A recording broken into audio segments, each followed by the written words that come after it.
ನಮ್ಮ ಜೊತೆ ಈಗ ಪರಿಷತ್ ವಿಪಕ್ಷ ನಾಯಕರಾದಂತಹ ಜಲವಾದಿ ನಾರಾಯಣಸ್ವಾಮಿ ಇದ್ದಾರೆ.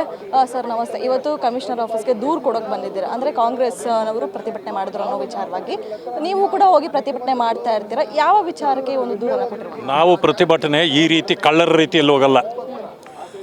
ಇಲಾಖೆಗೆ ತಿಳಿಸ್ತೀವಿ, ಪೊಲೀಸ್ ಇಲಾಖೆಗೆ ಏನಾದರೂ ಮಾಡಬೇಕಿದ್ರೆ ಪರ್ಮಿಷನ್ನು ತೊಗೊಳ್ತೀವಿ, ಇಂಥವುಗಳನ್ನು ಮಾಡ್ತೀವಿ. ಅಥವಾ ಪರ್ಮಿಷನ್ನೇ ಸಿಕ್ಕಿಲ್ಲ ಒಂದೊಂದು ಸಾರಿ ಇಲಾಖೆಗೆ ತಿಳಿಸಿ ಹೋಗ್ತೇವೆ. ಕಳ್ಳರ ರೀತಿ ಹೋಗಲ್ಲ. ಅದು ಕಾಂಗ್ರೆಸ್ ಕಳ್ಳರು ಮಾತ್ರ ಈ ರೀತಿ ಮಾಡೋಕ್ಕೆ ಸಾಧ್ಯ. ಮೊನ್ನೆ ಬಂದರು 13 ಜನ ಒಂದು ಸಾರಿ ಬಂದರು 28ನೇ ತಾರೀಕು. ಅವರನ್ನು ಬಾಗಿಲವರೆಗೂ ಬರೋವರೆಗೂ ಪೊಲೀಸ್ನವ್ರು ಬಿಟ್ಟರು. ಅದಾದಮೇಲೆ ಅರೆಸ್ಟ್ ಮಾಡ್ಕೊಂಡು ಹೋದರು. ಹೋಗಿ ಆ ಕಡೆಯಿಂದ ತಿರುಗಿ ಬಂದರು 6-7 ಜನ. ಅಂದರೆ ಈ ರೀತಿ ಕದ್ದು ಅಂದರೆ ಅವ್ರ ಯೋಗ್ಯತೆ ಏನಂತ ಗೊತ್ತಾಯ್ತಲ್ಲ. 6 ಜನ 7 ಜನ 8 ಜನ ಪ್ರಚಾರಕ್ಕಾಗಿ ಬರೋದು, ಒಂದು ಕೂಗು ಹಾಕೋದು, ಹೋಗೋದು. ಈ ಒಂದು ರಾಷ್ಟ್ರೀಯ ಪಕ್ಷ, ಅಧಿಕಾರದಲ್ಲಿರೋ ಪಕ್ಷ, ಅವ್ರಿಗೆ ಕಾರ್ಯಕರ್ತರು ಇಲ್ಲ, ಗತಿ ಇಲ್ಲ. ಪ್ರೊಟೆಸ್ಟೇ ಮಾಡಬೇಕಂತಂದರೆ ಅವ್ರು ನಮಗೆ ಒಂದು ಪತ್ರ ಕೊಡಲಿ, ನಾವು ಪ್ರೊಟೆಸ್ಟ್ ಮಾಡ್ತಾಯಿದ್ದೀವಿ, ನಮ್ಮಲ್ಲಿ ಕಾರ್ಯಕರ್ತರು ಗತಿ ಇಲ್ಲ, ನಮಗೊಂದಷ್ಟು ಕಾರ್ಯಕರ್ತರನ್ನಾದರೂ ಕಳಿಸ್ಕೊಡಿ ಅಂತಾದರೂ ಕೊಟ್ಟರೆ ನಾವೊಂದು 500 ಜನ 600 ಜನ ಕಳಿಸ್ತೀವಿ.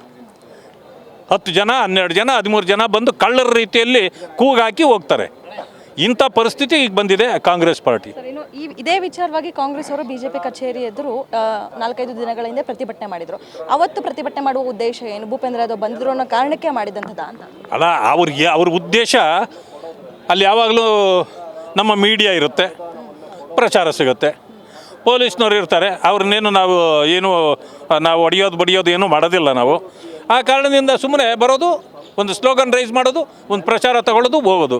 ಪ್ರಚಾರದ ಗೀಳು ಜೊತೆಗೆ ಇನ್ನೇನಿದೆ ಅವರಿಗೆ? ಈ ದೇಶನ ಹಾಳು ಮಾಡಿದವರೇ ಅವರೇ ತಾನೇ.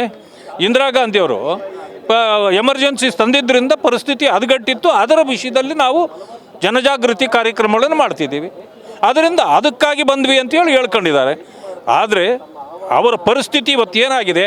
12-13 ಜನ ಪ್ರೊಟೆಸ್ಟ್ ಮಾಡೋ ಪರಿಸ್ಥಿತಿಗೆ ಬಂದಿದೆ. ಸರ್, ಇನ್ನು ಕಾಂಗ್ರೆಸ್ನಲ್ಲಿ ಸೆಪ್ಟೆಂಬರ್ ಕ್ರಾಂತಿ ಅನ್ನುವಂತಹ ವಿಚಾರ ಓಡಾಡ್ತಾ ಇರುವಂಥದ್ದು. ಇದೇ ಸಂದರ್ಭದಲ್ಲಿ ಇದೀಗ ಸುರ್ಜೇವಾಲಾ ಅವರು ಕೂಡ ಆಗಮಿಸಿದ್ದಾರೆ. ಇದ್ರ ಬಗ್ಗೆ ಏನು ಹೇಳಿ? ಅಲ್ಲ, ಸುರ್ಜೇವಾಲಾ ಅವರು ಭ್ರಾಂತಿನ ತಡೆಯಕ್ಕೆ ಬಂದಿಲ್ಲ. ಅವರು ಬಿಹಾರ ಎಲೆಕ್ಷನ್ಗೆ ಕಲೆಕ್ಷನ್ಗೆ ಬಂದಿದ್ದಾರೆ. ಅವ್ರು ಯಾವಾಗಲೂ ATMಗೆ ಬಂದು ಡ್ರಾ ಮಾಡ್ಕೊಂಡು ಹೋಗಕ್ಕೆ ಬರೋದು. ಅಷ್ಟು ಬಿಟ್ಟು ಅವರಿಂದ ಏನೂ ಮಾಡಲಿಕ್ಕೆ ಸಾಧ್ಯ ಇಲ್ಲ. ಊರಲ್ಲೇ ಅವ್ರದ್ದು ಏನು ನಡೆಯಲ್ಲ, ಇಲ್ಲಿ ನಡೀತದ? ಅದರಿಂದ ಏನೂ ಆಗಲ್ಲ. ಈ ಭ್ರಾಂತಿ ಏನಾಗುತ್ತೋ ಅಂತ ನಮಗೂ ಗೊತ್ತಿಲ್ಲ. ರಾಜಣ್ಣವ್ರನ್ನ ಕೇಳಬೇಕು. ಯಾಕೆಂದರೆ ಪಾಪ ಭಾಳ ದಿಟ್ಟವಾಗಿ ಹೇಳಿದ್ದಾರೆ. ಅವರು ನೇರವಾಗಿ ಮಾತಾಡ್ತಕ್ಕಂಥ ಮನುಷ್ಯ. ಅದರಿಂದ ಈ ಸತ್ಯಾಸತ್ಯತೆಗಳು ಏನು ಅನ್ನೋದು ಅವ್ರಿಗೆ ಗೊತ್ತಿರ್ತದೆ. ಅವ್ರನ್ನೇ ಕೇಳಬೇಕು. ಧನ್ಯವಾದ.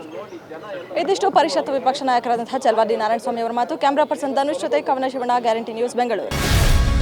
ಗ್ಯಾರಂಟಿ ನ್ಯೂಸ್, ಸುದ್ದಿ ಖಚಿತ, ನ್ಯಾಯ ನಿಶ್ಚಿತ.